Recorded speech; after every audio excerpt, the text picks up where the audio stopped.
پیارے ناظرین، 10ویں محرم کے دن یہ 3 کام آپ ضرور کریں، یعنی یوم عاشوراء کے دن یہ 3 کام آپ کو ضرور کرنے ہیں، آپ کی قسمت بدل جائے گی۔ نمبر 1، توبہ۔ نبی کریم صلی اللہ تعالیٰ علیہ وسلم نے فرمایا، محرم الحرام اللہ تعالیٰ کا مہینہ ہے، جس کا ایک دن اللہ تعالیٰ نے ایک قوم کی توبہ قبول فرمائی، اور اسی دن اللہ تعالیٰ دوسری قوم کی توبہ بھی قبول فرمائے گا۔ لہٰذا اس مبارک دن میں انفرادی طور پر یعنی گناہوں کی توبہ کرنی اور آئندہ نہ کرنے کا پختہ ارادہ کرنا چاہیے۔ نمبر 2، اس دن کا روزہ رکھیں، گناہوں سے کفارہ بن جائے گا، یعنی پرانے گناہوں کا کفارہ بن جائے گا۔ صحیح مسلم میں یہ حدیث موجود ہے۔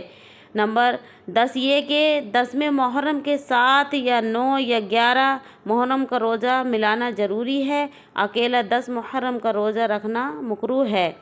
نمبر 3، اہل و عیال پر اچھا کھانا کھلانا نبی کریم صلی اللہ علیہ وسلم کی سنت ہے۔ جس نے 10ویں محرم کے دن اپنی بیوی بچوں پر کھانے کی وسعت کی تو اللہ تعالیٰ سال بھر اس کی روزی میں برکت فرمائے گا۔ گنجائش یہ ہے کہ مطابق گھر میں اس دن عام طور سے زیادہ خرچ کرے، کیونکہ اللہ کے نبی صلی اللہ علیہ وسلم نے یہ بیان فرمایا ہے، یہ بہت بڑا دن ہے، اس دن کا اہتمام کریں اور اس دن میں آپ زیادہ سے زیادہ تقسیم کریں، روزہ رکھیں، نماز پڑھیں، نفل عبادت کریں اور غریبوں کو